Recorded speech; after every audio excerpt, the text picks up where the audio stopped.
The following production is part of the Play Some Video Games podcast network.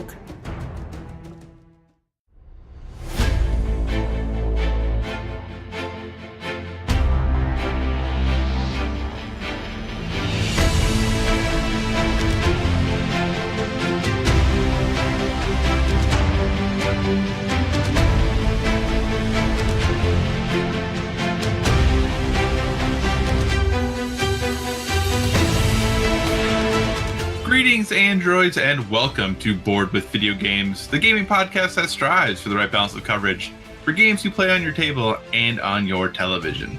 You can think of us as the Kratos and Atreus of gaming podcasts. We're a proud member of the PSVG Podcast Network. I'm one of your hosts, Kyle, and joining me on this co-op adventure, the guy whose anger cannot be controlled. Josh, how are you doing this evening? Well, I was thinking about your comment, and it could be either, but I think I know which one it is, and I don't want to be Atreus.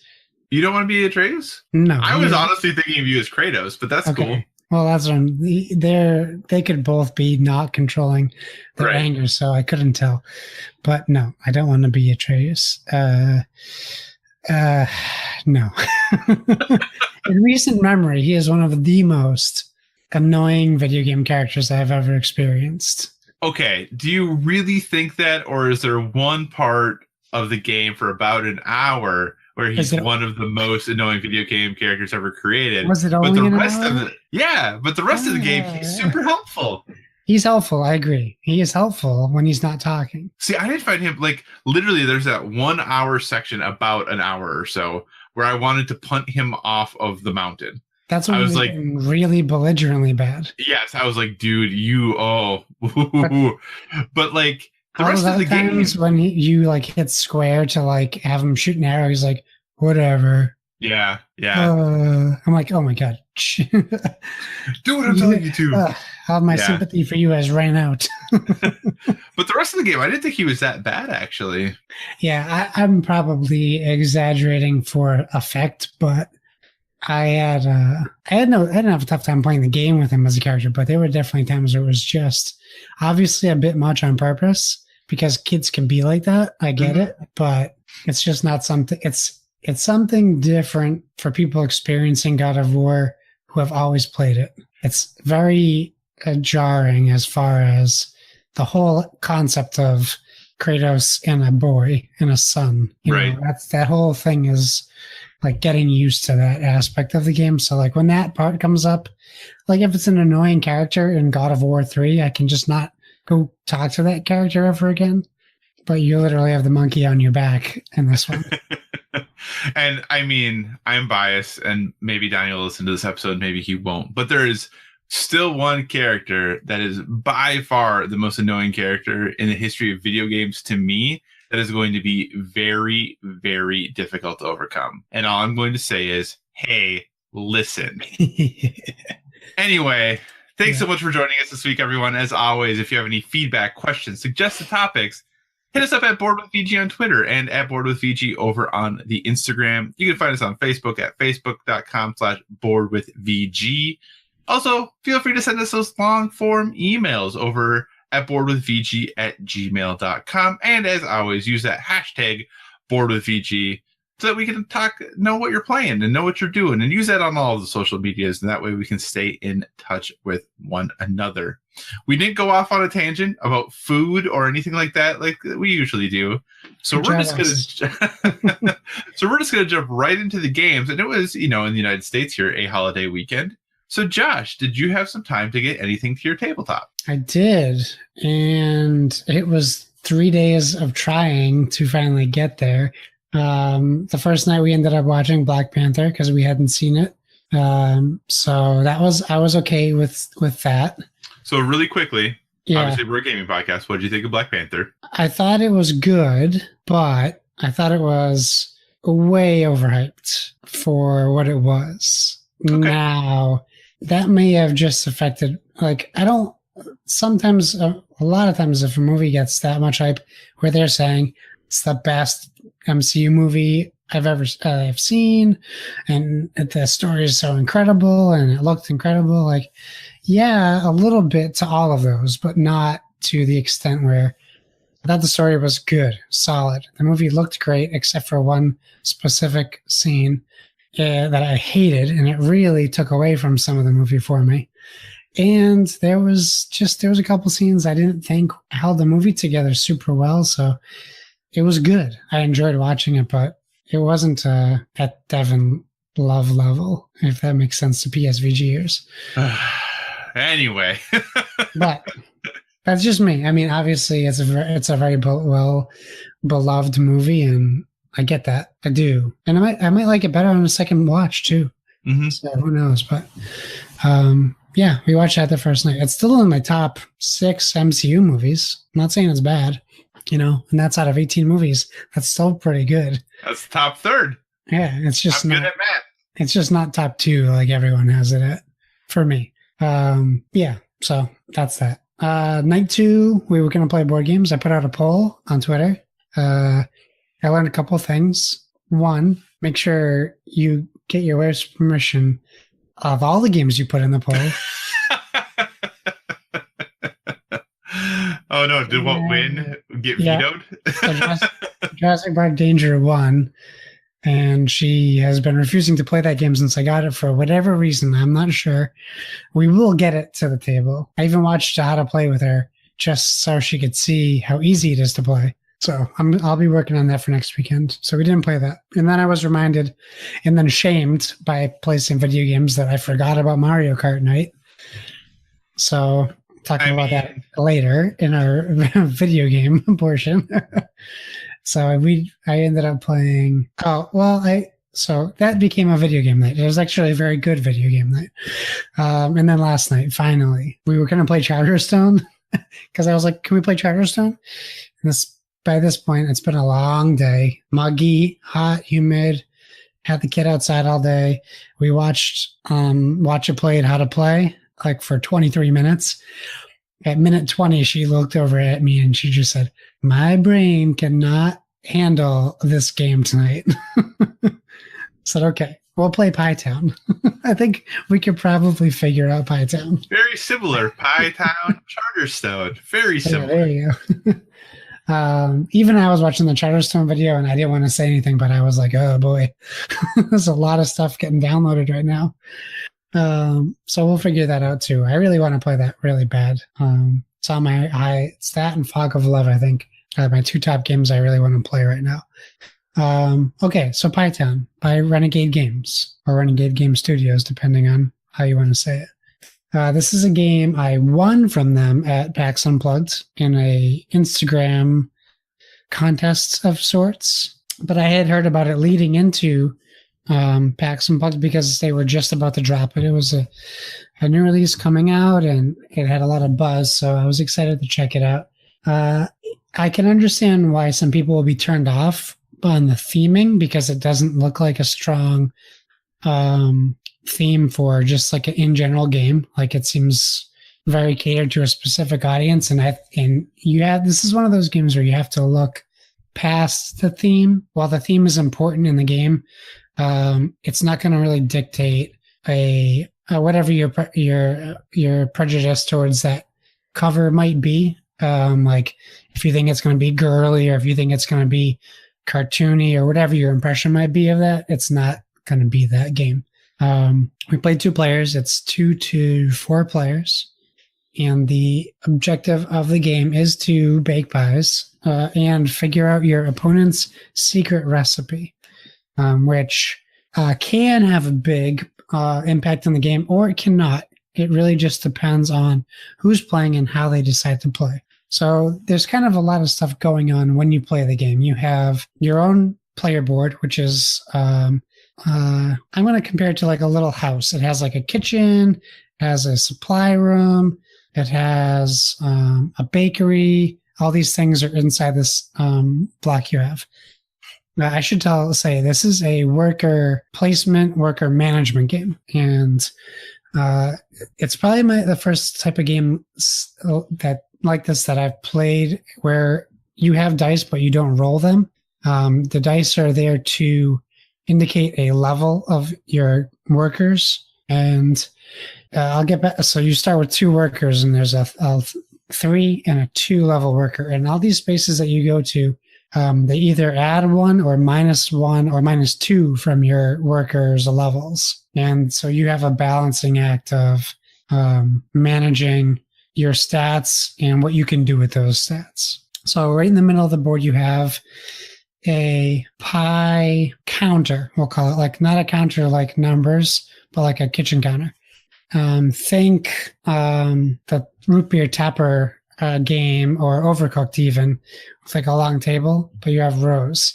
And on this, this is where you'll bake your pies. You have limited spaces based on the player count. So if you have 4 players, there's more available spaces to use. Excuse me. And then you have recipes. So you have common recipe, which uses 3 common ingredients. And then I'm going to call it common plus. It doesn't really have a name. It's 2 common ingredients and a rare. Then you have 1 common ingredient and 2 rares. And then you have your secret recipe. And there's point values assigned on the bottom for victory points. So you get 7 victory points for a secret recipe pie, 4 for the one below it, and then 3 and then 2. And they go down from that. They tier down. And then next to that board, you have a victory point tracker that goes around a tree. Not a tree, a podium. And in that podium is where you put victory points in the middle. And you also have a square available in there where you can put one of your workers to either reserve the next starting player token. So in a 4-player game, it's more important. But if you've ever played Lords of Waterdeep, there's a spot on the board where you can reserve a spot where it will make you the first player in the next game, but that does cost you a worker. So you're limiting your resources, but it'll give you +1 to your worker. You can also use that same space, but you can only do one or the other. The other option is -1 point to change your secret recipe by 1 ingredient. And you would want to do that in case your opponent figured out what your secret recipe is. Because if your opponent figures out your secret recipe, they can bake a pie using your ingredients and get secret recipe victory points. So that would be the reason to try to figure out a secret recipe. Another piece of the board is a tree. And on this tree, there are a bunch of squares where you can put your workers. Also, I posted pictures on Instagram if you want a reference. There's also a link through the Twitter. And then the tree has, depending on the amount of players, randomly placed ingredient tokens on the tree. And they get reset and replaced every round. There's 9 rounds in the game. And what you would do is if you move a worker there and you put him in a square, if he's like a 3, means you can take 3 adjacent ingredients of your choice that are touching the square that you're in. So that's how you get your ingredients to your pool. In your starting board, you can only keep 8 ingredients, but you can upgrade it to 14, which is better. And then you can't take ingredients if you're at that level. Another cool thing you can do is if you place like a 2 worker die on the tree to get ingredients, your opponent can spy. And what they can do is take a worker of a higher level and put it on top of your worker and then look at your secret ingredients that are equal to the difference between the 2 die. So if you put a 4 on there too, you can look at 2 of their random 3 secret ingredients. So the secret ingredients you start at the beginning of the game, each player picks in secret 2 common and 1 rare ingredient. They put them in this little box, and then you keep your box in front of you for the whole game. And your goal is to bake your secret ingredient, but not let your opponent figure out what you're baking. So they say, like, we recommend you bake at least 2 ingredients at the same time. So, and what you do is you take all of your ingredients in a handful and say, like you say, I'm baking 3 pies. You'll have 9 ingredients in your hand. You just kind of dump them on the board so they don't know what ingredient is for what pie. Then you have a board with a dry erase marker, and you can kind of deduce clue style what you think their secret ingredients might be. It's very challenging, and I can't imagine what it's like with 4 players because it took us forever. But by the time the game ended, my wife did know what my secret ingredient was, and I thought for sure I knew hers. So if you try to bake their secret ingredient, if it's just 2 players, you can show them. If it's 4, you have to show it in secret to the person you're guessing. Mm-hmm. where you have to show them the ingredients, and then if they verify it's correct, you can bake that secret ingredient. If it's wrong, you lose those ingredients and you don't get to bake your pie. And I was wrong, and I thought for sure. And then I was like, are you sure you didn't screw up? Because I'm pretty sure I knew exactly what this was. So I got it totally wrong. But I'll say like most games, there are a few rules I want clarification on as far as when do you take the workers off the board? When do you score them? It wasn't super clear in the instructions. So we're going to look that up. But other than that, I'm really looking forward to getting it to the table again because it was fun. And I'm really curious to see how it plays at 4 players because I can only imagine it's crazy chaotic, probably in a good way. So have you looked this game up on Board Game Geek at all? No, but you want me to guess what it's rated at? This is going to be a fun thing I'm going to start with us now. Yes, I want you to guess what the average rating is and then the overall rank. See where you think this is at. Well, if I had to guess, I'm going to tell you what I think it is and what it should be. Okay, that's fine. It should be a 7.5. Okay. Overall. I think it's at a 6.2 or around that area. It's actually at a 6.8. Okay. So in the middle. Happy middle. Yep. Right. You pretty much split the difference. If you had to guess the overall rank, what would you say? What's the scale for that? Oh, it's just like literally like in the rank of out of all the games ever? On Board Game Geek, yeah. 1242. 3,871. Oh, geez. Well, that's still not bad. I mean, really, in the grand scheme of how many games are out there, that's not that bad. Oh, boy. So who would you recommend Pie Town for? Family. It would be a good family game. I think it has to be with kids who are patient and can maybe play a game once or twice to learn it. It's a little complex, at least compared to games like that I've played. It's definitely themed towards families, though, especially with the art. Mm-hmm. But it would be a game that I might bring on vacation and teach my parents or my brother and my sister-in-law, because the theme is it's easier than trying to teach someone Risk. Right. Who may not be interested in war games, even though Risk is a war game on its face. But you could probably get someone else into it if they played it once or twice. I think it'd be easier to get someone into that. Gotcha. Did you play any other board games other than Pie Town? So keeping on the Renegade thing, I was like, my wife didn't want to play another game. I was like, all right, I'm going to play Lucidity. I've been dying to play it. So the table was still set up. I sat down. Man, are those instructions horrible. Probably.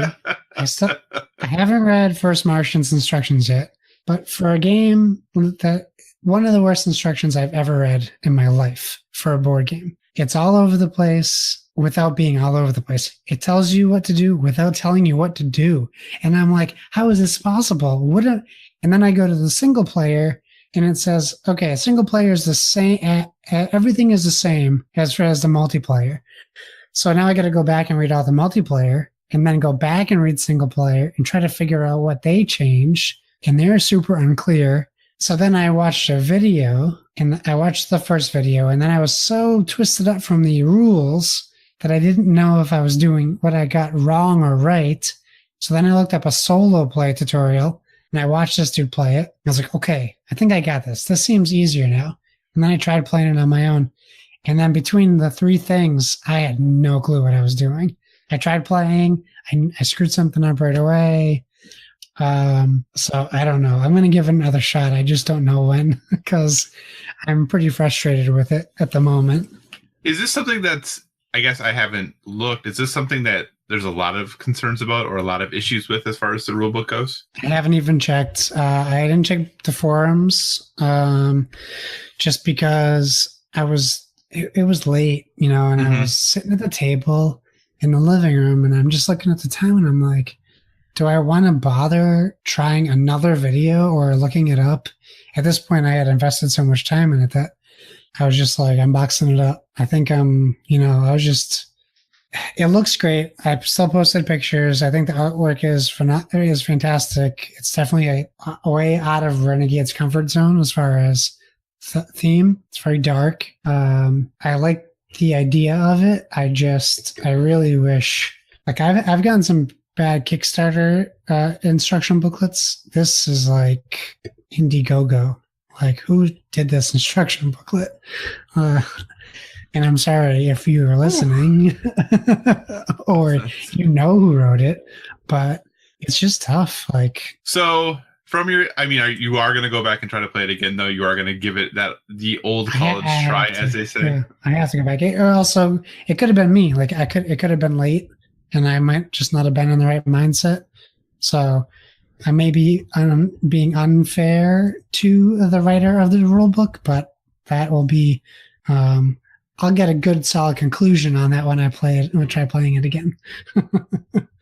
Excellent. So, Lucidity, Pie Town, anything else that you played on your table? Negative. Awesome. I did buy Risk Europe for $9.98 at Toys R Us as part of their sale, but their board games are only 40% off at my local ones right now.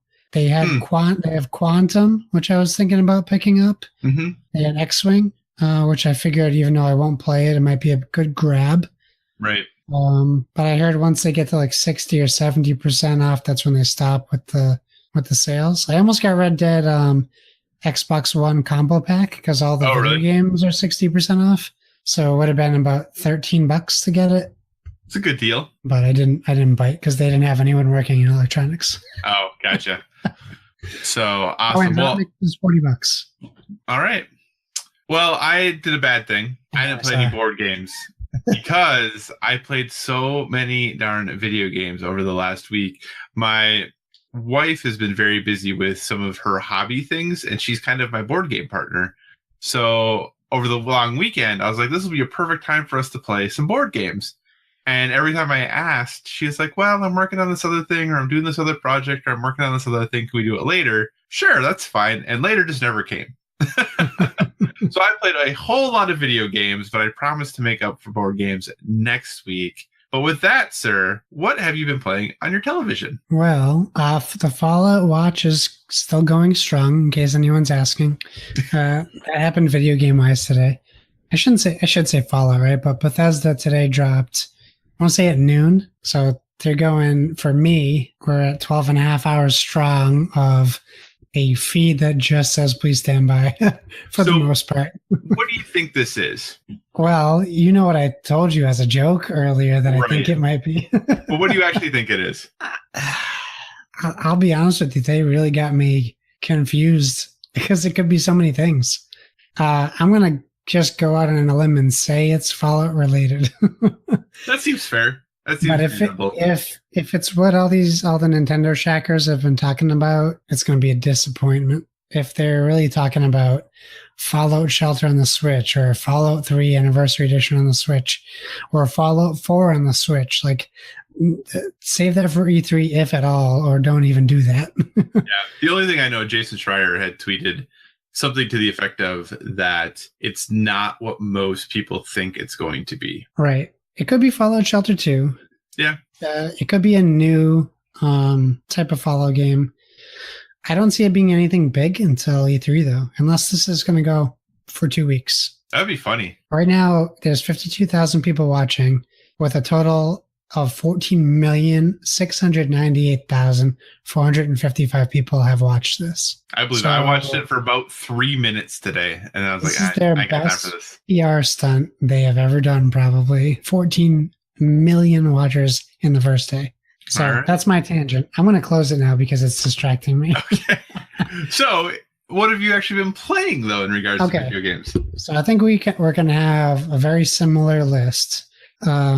Because we were fortunate enough to play together for about half of it. Yeah. And I'll mute my phone, and it was killing me that I didn't do that last time. So I alluded to Mario Kart Night. So we played Mario Kart on the Switch. We've been trying to organize it since Lucas, of Fluxtaposed fame, got his Switch and Mario Kart. Since he hadn't played with everybody. So there were 11 of us, pretty much all PSVGers with the exception of Skinny Matt, who jumped on, who's a listener, and someone else who I'm forgetting. and I feel like a jerk for doing it, but I don't know him personally, so I don't feel like that much of a jerk. So we had one other player, and then pretty much all PSVG. We did a live Discord stream. Donnie recorded it. And it was basically me. My wife actually sat next to me and was okay with being recorded, which was very surprising. Did she know? She knew because I had the volume turned up on the phone, and people like Donnie was like, "Oh, I want to talk to Mrs. Bones. What's she doing?" So but that doesn't mean she knew she was being recorded. Well, she might not know she's on the internet. No, that's true. She might not know that. So it turned into being me drinking bubbly, grapefruit bubbly, and everyone else drinking alcohol, and me still not being able to beat drunk Mario Kart drivers. So that was a shot. State dependent learning. That's how those Mario Kart players always play. But we played for a few hours until I jumped out when I started getting tired of it, and then not 5 minutes after I jumped out, Coach Mo asked me to jump into State of Decay. So I jumped into Coach's State of Decay 2 game, and as soon as I get in, he's like, yeah, Kyle and his friend are playing Overwatch, and we got Lobo, so we can have 6 players in Overwatch. And that I was like, that's fine with me. I literally got the game today on the Xbox, and I just booted it up to make sure I didn't have to do the training again. So we did that, and we played Overwatch for 4 hours. Something like that, yeah, 3-4 hours. And we only lost one match. Yeah, 1 or 2. It was very maybe few. 2. Mm-hmm. I only remember 1, and I had a blast. I didn't do super great, but I didn't expect to. For me, I did my personal best. So that's all that you can ask for. That's all you can ask for. That was great. But no, it was really cool. And it was like, at least there was like another kid who hadn't played in a long time like me. He hadn't played in over like a year. And like, so we have Kyle, who's like our Overwatch pro, and your buddy that you guys basically talk like leet speak to each other and no one else understands it, which is cool. It was cool to be part of that like environment. And like, I would say I don't play Rainbow Six Siege because there's no tolerance for new players in that game. Mm-hmm. And I really felt like welcomed and like ushered into the game. Like, and like even you were saying before you recorded, there were things that you would have said, but you were like being a good host. And even still, you'd be like, Josh, get back here. And I'm like, okay. Like all things I didn't necessarily either intend to do, or because a lot of games I'm like, I'm the berserker or I'm the barbarian. Like I just usually go headfirst into things without thinking. Right. And well, usually gets me in trouble. Well, and I'm a person who plays support a lot, so I'm usually behind everyone, so I can kind of see what's going on. So it's like, it's not uncommon, even if people have played for hundreds of hours, to be like, yo, back up a little bit, because A, I can't heal you where you are. B, you might not realize that, like in the one situation, there's an Orisa shield like 3 feet behind you. If you just back up a little bit, none of these things will hit you. It'll be perfect. So that's all, it's just spatial awareness that when you're the person who's behind, you can see that stuff. Yeah, no, and it'll make me a better player too. Like I'll be more aware of stuff like that. So that was fun. I had a real good time, and I would love to do that again with more people. It's not as much fun by myself, but I played a little bit of State of Decay 2, and I played a good, I don't know, I played Detroit. I started Detroit. Mm-hmm. I've done maybe like 6 segments, I'll call them. Okay. Or chapters, I guess you can call them that. So my thoughts on Detroit. So for anyone who, I mean, everyone I'm sure knows about Detroit. Maybe not everyone knows who it's by, but basically it's by the people who made Beyond Two Souls. Is it Quantic Dreams? Yep, Quantic Dreams. So did they make Quantum Break too, or is that just a coincidence? No, that's Remedy made Quantum Break. Okay, I just put Quantum and Quantum together. Yeah. No, they did Heavy Beyond Rain Two as well. Souls and Heavy Rain, and Until Dawn? No, that's a different studio. Okay, so I didn't love Beyond Two Souls or Heavy Rain, but not for a lack of narrative. I didn't like the controls. Yeah, they're a little weird. I think they've improved on them, but not. I still have a lot of issues with the controls, just from a looking around standpoint and being aware of my surroundings. And so this game it's very important, if you want it to be important, that you interact with everything you can interact with. And I found a few times, just from the short amount of time I played, that the camera has limited me has made me miss things that I wouldn't have chosen to miss, or things I had noticed way after that I could have interacted with. And that's fine. I mean, it's a big challenge for this game because there's so much going on, and it's essentially butterfly effect style game. So I get it. I'm not trying to knock it. It's just my experience with the controls. So if you're expecting something different from control scheme, you're not going to get it. I don't think, because I know Donnie was like weighing on playing it or not, because he hated the controls from the first two games from them.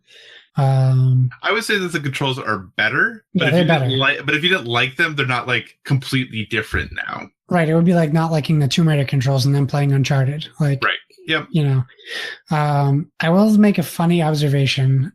The game looks great. I think it looks phenomenal. But for a game that looks so good, you would think that they would spend a little bit more time on the first person you see. Her facial animations are bad. I don't know if they're bad. They're just odd. They're odd. Like the right side of her cheek doesn't move fluidly when she like talks or smiles. She's an android. It's just supposed to be like that, right?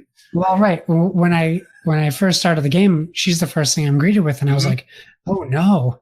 Like I thought that's what the whole game was going to be like, and it's just like that subtle thing, like but you can't not see it. Yep. But then as like you get into the game, you see that that's the exception to the rule. Like no one else is like that, which is good. I think everything else looks great. I had a terrible amount of anxiety with one of the stories at the beginning, maybe two of the stories. And I'll tell you, I mean, Kara, you see her in all the tech demos and stuff. Yep. So her story, I immediately was forced into a situation that I didn't like. Yep. And I'm sure that the game is making that decision to cause emotion in the player. But as an empathetic soul that I am, someone who is so empathetic that I feel physically bad when someone else is in a situation, that I really played her first chapter and nothing really happens, but I felt sick the whole first time I played that. And then when the second chapter happened, I was mad at the game because there's a defining choice you can make. And I'm sorry, but if you're one of the people who made, in my opinion, the wrong choice, I'm mad at you. I'm very mad that that's a choice you can make in the game. Now, I don't know the outcome, but I know what my tree looked like when I was done. And I saw all the other storyline and how much further it goes. So I can't imagine. Did you hit the button to see the percentage of people who had made the other choice? No, I didn't even know you could do that. Yeah, if you hit, I think it's triangle when you're on that on the flowchart, it shows you both globally the percentage of people that made which decisions. It still won't tell you what the decision is or what it does, but it shows you all of the percentages, and then you can also break it down by your friends list as well. I'll have to go back and check that out. I like that because they did that in the first season of Walking Dead. You could compare the Telltale one. You could compare what you did to friends. Yep, it's similar to that, just a little more in depth. Okay, so other than that, I'm gonna have to kind of push myself to play the game. I feel like it might be how some people compare like Hellblade as like a emotional game. So I would say good on them for getting an emotional response out of me, which is probably what they want to hear, which is fine. It means that the storytelling's strong. Otherwise, I hear some of the people's comparisons to Walking Sim, and that's probably the thing I like the least about it. There's definitely been out of the 6 things I've done, half of them I felt like I didn't get anything accomplished, but I know it's setting up stuff, so I see that as well. Right. But I have literally been ranting for way too long about games. You don't even get to talk about board games, so let me stop and let you go. All right. Well, I will start then where you ended, and I will talk briefly about Detroit Become Human. I think it sounds like we're probably roughly in the same place. I played the previous game. I played Heavy Rain and Beyond Two Souls. I really enjoyed Heavy Rain. I think I like Beyond Two Souls more than most other people did, but I definitely did not like it as much as Heavy Rain. I think Indigo Prophecy might have been their previous game. Oh, yeah. You know what I didn't like about Beyond Two Souls, to interject? Go right ahead. They give you a choice, like very early in the game, to play the game chronologically, or whatever the other option was. That was a decision I wasn't ready to make that early in the game. Like, well, that only came in the remaster when it came out to PS4. When you played it on PS3, if I recall correctly, that was not an option. You had to play it with the jumping back and forth timeline. I didn't know that. Okay. That would have made it different. Okay. So, and then, Until Dawn, which was made by Supermassive, though I think is still like the best versions of all of these games still. Yeah, for sure. And I think they, when that game first came out, originally it was supposed to be a move game. Like there's a lot of worry about it, and that it got completely rebuilt and redone. And, there was still some motion controls in it. But I think when Until Dawn was done, there was a lot of folks who were fans of what Quantic Dream had done previously, who were kind of worried because Supermassive out Quantic Dream. Like they made a really excellent game. Yeah. And Detroit, I am kind of, as I always am on these games, I'm a little torn on it. Parts of it I love. I think that overall the visuals are really good. The environments that they create look really nice. They're interesting places. The houses feel legitimate and lived in. Like they do a good job of creating the environments around the characters. Now, there's a whole lot of fake walls that you can't walk through that, like the little things come up that say you can't go that way. But overall, I think the environments are good. The music is excellent. The music is so good in this game. I stopped and listened to that guy on the guitar play the whole song. Yep. The music in this game, every aspect of the music like 3 minutes long. is exceptional. It's so good. The music is wonderful. The story, and this is the thing that I was really hoping that David Cage and the folks at Quantic Dream would get right. Apparently, it's really cool to hate David Cage. I apparently don't remember that from the previous games, but in the last 2 years, after Detroit got announced and revealed, apparently it's very cool to hate him. No idea, whatever. Obviously, there's been a lot of things with incidents at the studio and what the work environment there is like, which obviously I have no idea. I can't speak to those things, right. But I can speak to my past experiences with the games he's written. And my issues with the way he writes are always that he does these very interesting small character moments really well. That the interactions between two characters, just how one character and another character in a small scene that isn't something super important, how those things happen, I tend to really enjoy. But whatever the overarching narrative is, I feel like it's very ham-fisted sometimes. There's no subtlety in what he tries to do. And that's always the thing that's a little frustrating to me. And I feel like Detroit is going down that line that I don't think there's going to be much subtlety in what's going to happen in the future of this game. And that's just a bit disappointing. So, yeah, I really enjoy the small character moments, the moments between, two people, as an adage that is often used for Game of Thrones, that Game of Thrones is best when there's just two people talking in a room. That, for me, is also the same for this game. When it's just two people having a small conversation in a room, that tends to be the best moments. But when that overarching narrative starts to seep in, that's when I feel like things get a little ham-fisty and It's really funny that you say that, because the painting scene, when he's having a conversation with him, it's great, awesome conversation, and then all of a sudden a tornado comes in. You're like, this is too it's so over the top, unrealistic, it's like a TV show, like a soap opera. Yeah, it really is, and I don't know why that happens. I don't know if. And and I always struggle with feedback like this because obviously I'm not a great writer or anything, but I sometimes wonder if what he wants to tackle exceeds his abilities. Right. And maybe it's because, it's a European studio and they just do things differently there. I don't know. Maybe I just don't get it. And that's fine. Right. And the other thing that I've never really liked about the game, and like you mentioned before, but it is better, is the controls. I've never been a fan of the controls in the games. And for those who don't know, we're recording this on Tuesday, right after the Pokemon event just happened. And they recorded a new episode of the Nintendo Shack. And in it, I was saying I was really, really worried that they were going to... I wasn't on the Nintendo Shack, but I was in the chat. And I was talking about how I was very worried about motion controls, that I was really hoping, because they're doing a lot of stuff from Pokemon Go, where you're throwing, using the one Joy-Con to throw out to catch the Pokemon. And I was really hoping there's a way to not do that. But it sounds like maybe that's not true. I know at least in handheld, they said that you have to use the gyro and push a button.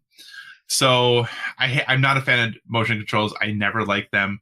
Donnie gave me a whole bunch of poop because he's like, well, you really like the Vita. Yeah, but I didn't like any of that stuff about the Vita. That's not. So I really, really wish that they would get rid of that. I understand why they do it. I think it does some kind of okay things sometimes. But for the most part, I look at the thing and I'm like, oh, there's dots on that thing. That means I have to use the touchpad. So now I'm doing the touchpad. Now, I didn't like having to do the dishes. I know, right? It's so... Yeah, I'm just not a fan of the controls of these games. I never have been. I don't know what the thought process is. I don't know if they've tried to say it's more immersive or it feels like you're doing the actions.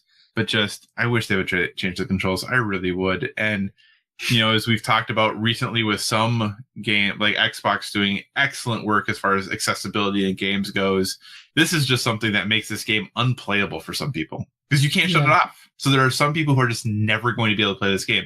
And you know what? Maybe that's a small group of people. I don't care. They should still have the opportunity to experience this game. And the fact that you can't shut that off or change it or do something different is just really disappointing to me. So I will continue playing it. I will definitely finish the game. So far, like I said, I am liking it. I am not loving it, but I am liking it. Another game that I am liking but not loving, State of Decay 2. I played a couple hours of it. I'm not super, super far into it. I was actually going to play more this weekend, but then you got bought Overwatch, and that was your mistake. So I was going to play more this weekend, but I mean, I'm liking it. I haven't run into a ton of issues. It's more State of Decay. I really enjoyed the first one. Jumped into this one. Feels pretty similar. There's a few things that are kind of annoying about it as far as how much stuff you can carry and the fact that you can only take a rucksack and all that good stuff. Like that kind of stuff is a little annoying. But overall, it's fine. I'm enjoying it. I'm having fun with it. I've only had one small glitch hasn't been too bad, is that the gates around my house aren't always there. Yeah, I get the same one too. So sometimes I go there and I'm like, I can't, there's nothing to open, but I also can't go through it. So I got to run around and try to find a different one. So that's the only real glitch I've hit. So I haven't really hit a lot of the other things. And so far that hasn't mattered. I could imagine maybe if you're being chased by a horde of zombies, that might be a big deal. But so far has not been a big deal for me. So I plan to keep playing it. I would like to play some co-op, so we should get that set up and do that. But overall, like I said, liking State of Decay 2, pretty much what I expect it to be, just another game I'm enjoying. We did play some Overwatch this weekend. Mm-hmm. You were nice enough to pick it up on Xbox since it was on sale, and this is the anniversary, so that was nice to jump back into. One thing I did do is over on PlayStation, so now I am playing Overwatch on PlayStation and Xbox. It's pretty great. Over on PlayStation, they're currently doing competitive deathmatch is something that you can do, and I'm not high enough level in Xbox yet to play any competitive modes. You have to be level 25. Still working on building my level there, but on PlayStation, I said, okay, as people who listen to the podcast may know, I really suck at McCree. Really, really bad at him. So I said, you know what? Competitive deathmatch, this seems like the perfect time to practice my McCree. So I did my 10 placement matches to get your ranking, and I played only McCree. He was the only character I played for all 10 of my placement matches, and I finished 6-4. Nice. And my ranking, I'm super high gold. I'm like 2465, and then 2500 is platinum, which is what the goal typically is for me based on I'm old, so I have bad reflexes, especially playing DPS characters. But I was really happy with that, with playing a character that I am horrible at. Even my wife still gives me crap about how bad I am at McCree. I was really, really happy with that placement. I felt really good about it. So in competitive deathmatch, it's free for all. It's 8 players, and if you finish top 4, it considers it a quote unquote win. So you don't have to be first or second. So top 4 is pretty generous, but I'm still happy, which means obviously 4 times I finished in the bottom 4. But that's okay. No big deal. Playing a character I'm horrible at, not a big thing. And then the final thing I played is, you may have heard that, over on Xbox they have PUBG. So recently on PlayStation 4, H1Z1 went into open beta. So I had downloaded that and I jumped in and gave it a whirl. I'm not a huge fan of Battle Royale games. I think they're fine. I understand why people like them. But for me, I get the rush out of playing Overwatch that most people seem to get out of playing Battle Royale style games. But I was like, hey, I want to give this H1Z1 a shot. It's actually doing really well. I think it's actually on PS4 already gotten over 4.5 million players. Wow. So that's pretty good. Not too bad for being out like a little over a week, I think, at this point. I've only played a couple matches. First one didn't go very well. I finished 69th, which made me chuckle a little bit. But I was like, okay, this didn't go super great. But then I played again, and in the next match, I got 6th. So... working my way up pretty quickly there. So like I said, I've only played a couple of them. It's definitely not super polished. There is a little bit of jank. There's still it feels a little off while you're playing it, not in a bad way, just in a I'm not used to this way. Right. The one thing I don't like about it, and it's kind of the same thing I don't like about PUBG, is at the end of the game, when I got down to this last group, I was the only person who didn't have a vehicle. Oh, yeah. So I was in a really rough shape, and I almost took somebody out from their car, and I hit a car with a Molotov, and I'm doing some good stuff, but I just didn't have a vehicle because mine had run out of gas. So I didn't have a vehicle, and then I'm running around in this circle with like 5 cars trying to like run me over. So needless to say, I did not survive. So that is how I finished 6th in it. And that's just one of the things I'm not a huge fan of in those situations, because if you don't have the car, and literally in this match, the circle was in basically the middle of a field. Yeah. So there was no place for me to hide. There was no place for me to there was no rocks. There was no bushes. There was like one tree. So I was just in rough shape. So I didn't think I was going to win, and I did not. So yeah, that's all the stuff that I've been playing. So I don't know how much more I'll play H1Z1. If other people want to play, I'll probably jump in. But it's more Battle Royale. I think for those, who are on PlayStation and looking for that more quote unquote real feeling one, it's a good fit. It's definitely not as in depth as PUBG is. Like the controls are much simpler, picking things up and getting in. Like I looked at the control setup one time, and then everything else is like pretty much every other shooter you've played. So it's really simple to pick up and play and get into. Even the driving controls are really easy. But yeah, I think it's a good option for folks who are on PlayStation and looking for a little more of that authentic shooter feel in their battle royale, compared to Fortnite, which has taken over the world apparently. Right. All right, so those are all the things that we have been playing. Time to jump into our topics of the show. As you may know, Battlefield 5 had a reveal last week, and it seemed pretty good, right? Trevor Noah did a really nice job as host and talking about the game. He clearly has played some. They're eliminating the premium pass, so future maps and modes will be free to all players. So when you buy Battlefield 5, there's no need to buy this premium pass to get the future updates of maps and modes. Like, they want to keep all their player base together. That's great. There's not going to be any loot boxes, it doesn't sound like. So, definitely learning. DICE is definitely learning from the things that kind of hit back against Battlefront 2. There will be some purchasable items. So there will still be things you can purchase, but it'll just be cosmetic, and it'll just be like, this thing costs this amount of money. If you want it, you can buy it. There's no random loot runs or anything like that. And it's going back to World War II, and it's going to have a campaign, right? Everything is sounding great for Battlefield 5. They show a trailer that seems pretty awesome. And I'm like, man, people must be in love with this game. People are going to be talking about how great Battlefield 5 is. And then they showed the cover of the game. And apparently... One of two covers. And apparently, people no longer want to play this video game. And Josh, why do people no longer want to play this video game? Well, Kyle, that's such an interesting question. I want to say what is written in bold lettering here, but I'm not going to say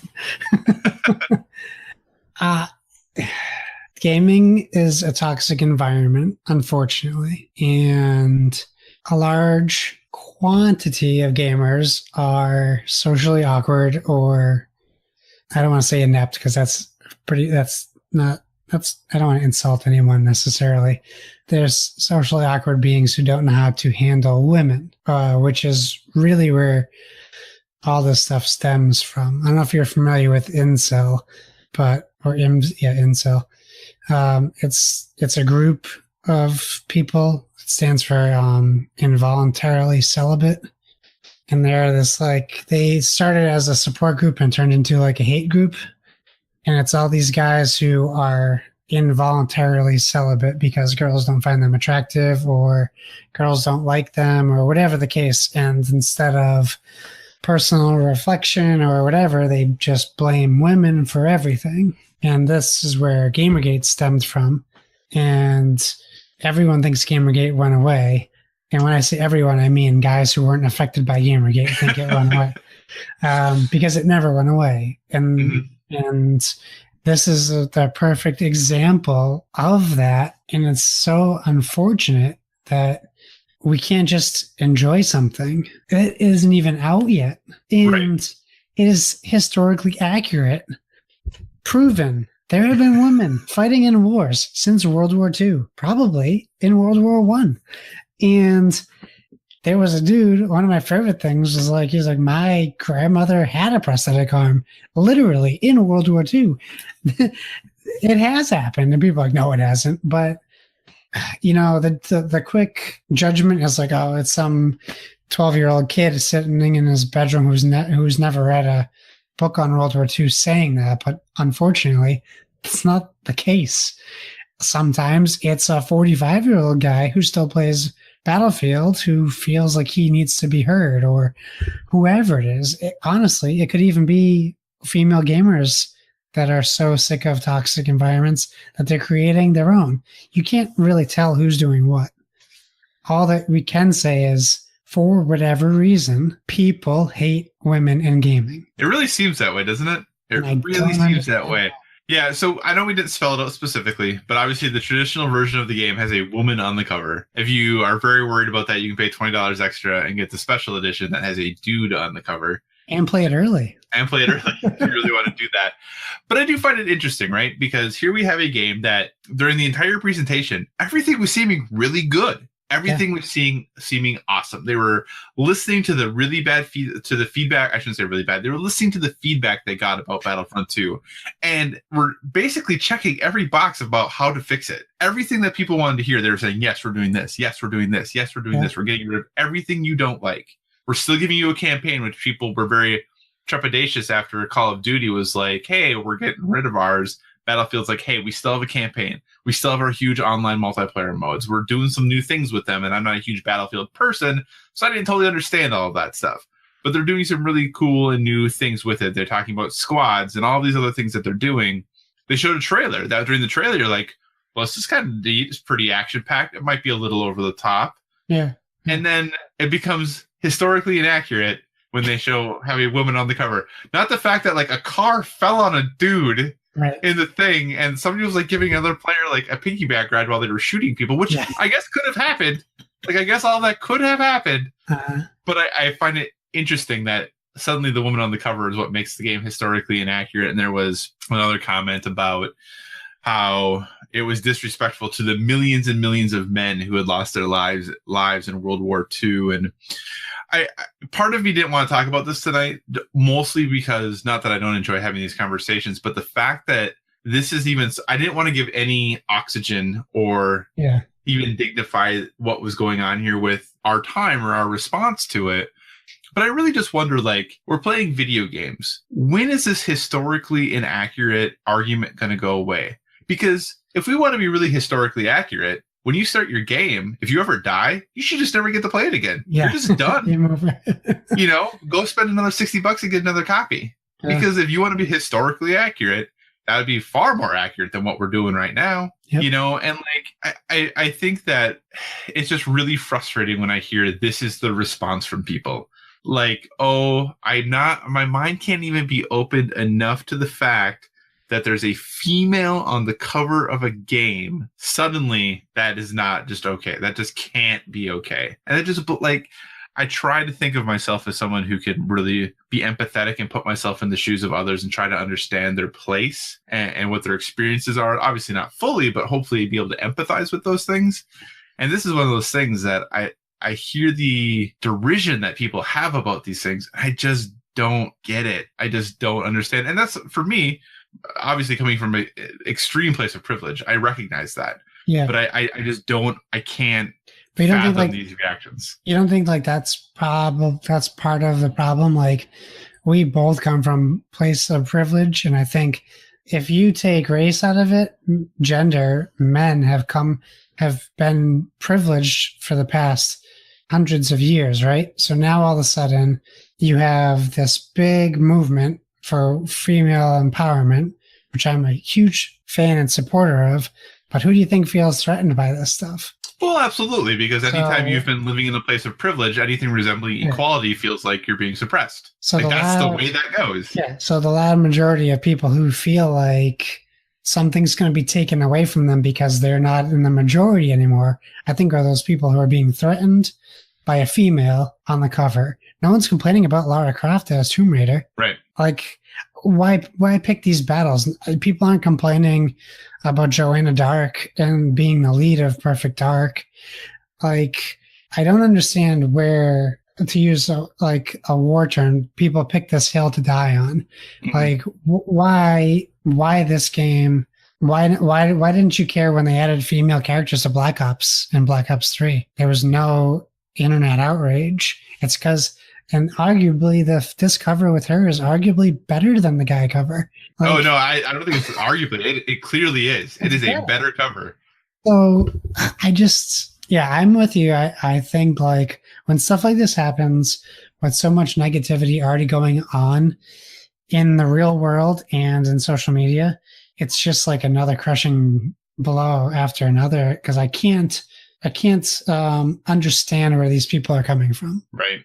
And for better or for worse, these are the things of why, I shouldn't say for better or for worse. For worse, these are the reasons why I don't always tell people that I play video games. Right. Because when I'm at work in my professional setting, I don't want to have this stuff. And again, though, a privileged position of myself saying I can just not talk about it. Like I can just be like, yeah, this stuff it's not there. But this is the kind of stuff that why I sometimes don't want to admit that I play video games, and why sometimes I talk a lot more about board games, even though obviously problems there too.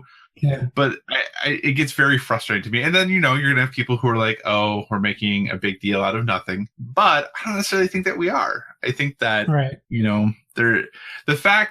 the very fact that if you go to YouTube right now and look at the reveal trailer, it has more downvotes than upvotes. That almost never happens on YouTube. Almost never. So the fact that exists, and people will argue, oh, it's because of the historical inaccuracy of the trailer. Really? Like that's really what we're down about. This isn't the History Channel's battle of whatever. What do you think EA does? Do you think they do anything? I don't think and they have come out very strong and saying like, look, this is what it's going to be moving forward. Get on the boat or tough. Well, the DICE people have. Yeah, the DICE people have, I guess I should say. So I think this is what it's going to be moving forward. I don't anticipate this changing. I think we're probably going to see more and more of this as we go. Because let's be real, like obviously it hasn't been hurting folks and what they're doing. Like look at how well Horizon did. Like games that are featuring females. And I mean, it's just it's a female on the cover. We have no idea what her role is yet. I hope Call of Duty steps it up and their next trailer is all female focused. Yeah. So I think this is going to continue. I'm all for it continuing. I'm one of those people who also I play video games more of as an escape than anything. So when I create characters, I'm almost always playing as a female character. Like I'm like, it's not me. Like I'm not trying to project me into the game. I'm trying to create this character or have an experience with this character. So for me, the more escapism it is, the better. The happier I am about it, at least. So, any other thoughts on this, sir? Yeah, I have one thought, but you may not like it. I don't speak for Board with Video Games or Kyle, but if you are listening and you have a problem with a female on the cover of Battlefield, you are wrong and you are a bad person. Okay, that's so my opinion. Here, this is going to be a very small divergence, and then we'll get back to games. I promise. I agree with most of what you said. However, the thing that I struggle with is I feel like we've really lost the ability to have, and I think we did it a little bit when we talked about violence in games. I think we've really lost the ability to have a good discussion with someone who might have values different than ours are, without labeling them necessarily right away as bad, as less than me in the situation, sure. Right? And that's the thing that I always get bummed about, because that right there is going to shut that person down, and we're never going to be able to have that conversation to hopefully educate that person or get them to potentially consider a different opinion than their own. And I'm the same way. Like, if somebody came to me and said, like, no, the reason that this person shouldn't have a female on the cover, if you think that it's okay, then you're dumb and you're wrong and blah, blah, blah. I'm probably not going to listen to a word that person has to say. That's a good point. I would be open to a conversation about it. Right. I firmly believe that this is a good thing, and I firmly believe that this is the right move and it should continue this direction. If you disagree with me, I would love to hear what your thoughts are. I think it's going to be very challenging for you to change my mind, but I would love to have a conversation about it. And I think that's one of the things that we've really struggled with, is that we don't have conversations anymore, even with people we disagree about things. And I think that having those conversations is how we learn to grow and connect with each other. So that's what I say to what you said, sir. Yeah, that's a good counterpoint. We have two different minds. That's right. I mean, I would have a conversation about it, but I just don't see any way around picking video games as a platform for you to argue morals and gender equality and all this crap. Like, oh yeah, no, pick out a real world example if you want to have an issue with it. Like, the game isn't even out yet. Yeah. And you, like you said, you don't even know what her role is going to be in the game. People have this intense need to be paid attention to and to be contrary for contrary's sake. Mm-hmm. But the problem is the mob mentality now, because Absolutely. 15 people wanted to be contrary, and then everyone's like, yeah, women didn't fight in World War II. They didn't mention that in my history books in school. It must be true. Rewrite the history books. It must be true. Well, that's because a whole bunch of dudes wrote them. So, yep. So the way that goes. Yeah. So, hey, I was going to say a happier note, but I guess maybe it's not a happier note. What a bummer of an episode. Okay. So one of the most popular board games of 2017 finally gets its long-awaited Giant Edition. That is right, everyone. Azul Giant Edition is now available to pre-order for the low price of $300. Yes, $300. Now, we've talked about this before, but Josh, games are just getting too expensive, right? Yeah. I didn't even think this was going to be $100. I thought it was going to be like $70. $300 is insane. I mean, it's a beautiful game. I get it. It is a very beautiful game. And I'm sure the components equal the cost quality-wise. And it's like in a suitcase, like a metal briefcase suitcase thing. It's like the thing that you see people carrying their poker chips around in when poker was super popular. Yeah, I have one of those. I kept wanting to say gun case, but I figured that would be bad taste. So I said it anyways. I couldn't, we've been talking about it for a little bit, and Splig was like, oh, when's that coming out? I think I want it. And my wife's like, oh, we got to get a Giant Azul. It's coming out. And then I told her how much it was. And then I was like, that's only if they get 500 pre-orders. Right. They have to hit 500 pre-orders in order to make it happen. And they've enlarged the components by 200%. Yeah. So it's big. It's definitely big. But man, 300. And granted, people can spend their money however they want to. Uh-huh. But wow, because I don't own Azul yet, and I was really looking at getting it. And I thought maybe this would be the route I'm going to go. This is not the route I'm going to go. This is the price of a console. Yeah, it really is. I didn't even think of that. You could get a 4K TV. Yeah, darn close. And hey, if you love Azul and this is something you want to order, more power to you. If you have the cash or the capital that this makes you happy and you want to do it, go for it. You're more than welcome to. We've just seen so many games on Kickstarter, and granted, there's a much more affordable entry in the way to play this game. This is not the only way you can play this game. So I give it a little more slack because of that. But, these games that are regularly pushing $100, $150, $200, it's becoming kind of backbreaking when it comes to try to keep up with and stay in the the cult of the new, of like what the hotness is. This is becoming, I think we're starting to get to the point where maybe we're asking too much of board game players. I think if you want to stay current, like we're so used to being current with video games, for the most part, the prices of video games haven't changed. You know, you pay $60 typically without DLC for almost every game. That it's not so challenging to keep up. It's still challenging, but yeah, when you have board games coming out that you want to be able to talk about and be part of the conversation about, it's incredibly hard to stay on top of that, especially with the addition of Kickstarter. Because what Kickstarter really enables people to do whatever they want, but not for free. So you're really paying premium prices for stuff like that. I think the problem will be when you can't walk into a game store and get a game for $20. I think that's when we really have the problem. Right. And there are still a lot of more affordable games that exist out there, for sure. Yeah. It seems like a lot of the high profile things that we're seeing, those are starting to really push miniatures and push pieces and all of this stuff. So yeah, man. And that doesn't even cover shipping. It doesn't even cover shipping. Oh, so it's going to be $360. So what you get in it, just so you get 100 resin tiles, 4 player boards in neoprene, 9 factory displays in neoprene, 4 resin scoring markers, 1 resin starting player marker, 1 linen bag, the rule book, and 1 transport suitcase. So they're neoprene boards and not even boards? Yeah, it looks like which actually I'm a big fan of neoprene boards, so I'm down with that. I love neoprene boards. I think they're great. So, because I'm sure they want them to roll to put into you have to roll them into it. Yeah. But yeah, so it looks cool. I mean, it looks really awesome. But man, that is a lot of money for a big game. Yeah. What would be the most you'd be willing to pay for Giants Azul?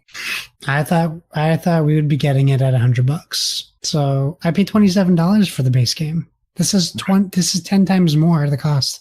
Yeah, it is. So, I thought $100 would have been the limit. I think I have Ticket to Ride, the fancy one, 10th anniversary edition, and that was $100. And you get your money's worth out of that. Yeah, that's a really beautiful game, the 10th anniversary edition. Yeah. So I mean, I don't think that they're doing it with a huge markup. Right. Obviously, they have to make a profit, but if it's costing them $250 to make the game, then then they got to sell it. They got to try to sell it for what they have to get the price for. But I was really looking at $100. Right. So I know you had mentioned it already, but they need 500 pre-orders for this to run by June 22nd. Yeah. What do you think the chances are that this hits the 500 pre-orders? I think with the way gaming's kind of taken off in the past couple of years, board gaming, I think they'll be fine. They probably already hit it, to be honest with you. Yeah, I think they'll get it too. They probably hit it on day one. So Azul it helps that they waited until the Spiel nominations came out to then announce this. So they're going to have that boost from pretty much every award group nominating it for something. So, good for them, but I'm just bummed. I'll just have to play it at a convention instead of buying it. Yeah, I think that you're definitely going to see it as a convention. People make you wear gloves, though. But I could pay $3. Yeah, but that is a really good way to look at it too. Is that maybe this isn't as geared towards you and I having it for our home, but people who are running like game groups who will all pitch in and get it together. Yeah. Or conventions who are going to buy it and have it available there as a special thing. From that perspective, that doesn't seem as bad then. Yeah. So I really do wonder what percentage of purchases are going to be more geared towards that as compared to, you or I getting it to play with our significant others. So. Right. It's a little unrealistic. Yeah. If I was rich and I had like a gaming room, I would just have it set up on a table already laid out for 4 players, like kind of like a pool table. You could walk in and play it if you wanted, right. But that's pie in the sky. Awesome. Well, hey, it's been a solid hour plus. Yeah. What do you say we bring this guy home?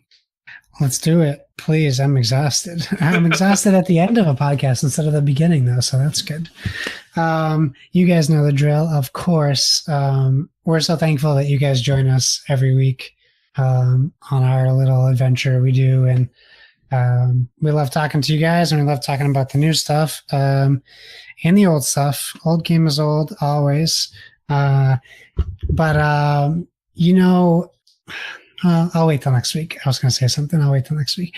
We still have a contest going for our Dice Tower nomination predictions. So if you want to go back and listen to the episode where we did our Dice Tower nominations, please do. You can hear more specifics, but what we're looking for is you to email us. That's boardwithvg@gmail.com, or shoot us a DM on Instagram or Twitter, which is also boardwithvg on there. And what you can do is just write down the category and the game you think is going to win.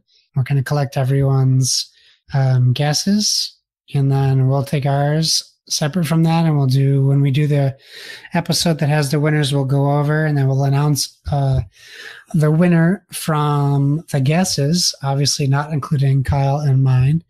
And I will pick a game from the winners list and ship it to your home address if that's what you prefer, and you'll have a free board game. I mean, it's pretty easy. Just invest a couple minutes of time.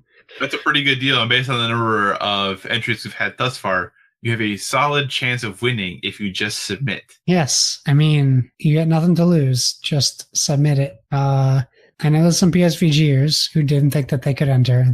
You can enter. You're still a listener. If you're listening to this, you can enter. That being said, I'm pretty much plugged all of our stuff doing that. So that's where you know where to find us. You can find me, it's Why So Serious, SIRRIUS, on Xbox, PlayStation. I occasionally pick up my Switch. I might try that Pokemon demo that dropped today, Pokemon Quest, who knows.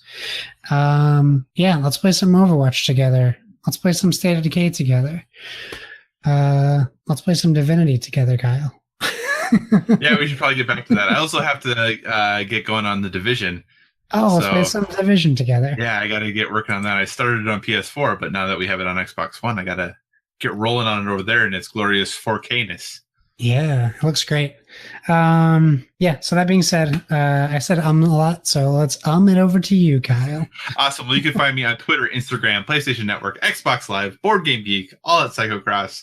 CYCOCROSS. I would love to play Overwatch with you on PlayStation Network or Xbox Live. Just hit me up. It'll be grand. It'll be a wonderful time. If you have any suggestions for future topics, be sure to reach out to us on social media.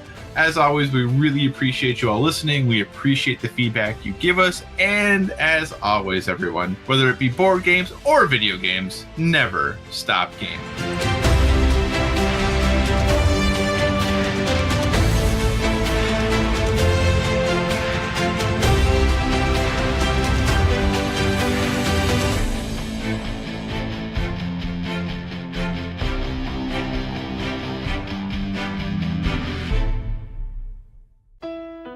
This has been a production of the Play Some Video Games Podcast Network. Find more great content at playsomevideogames.com.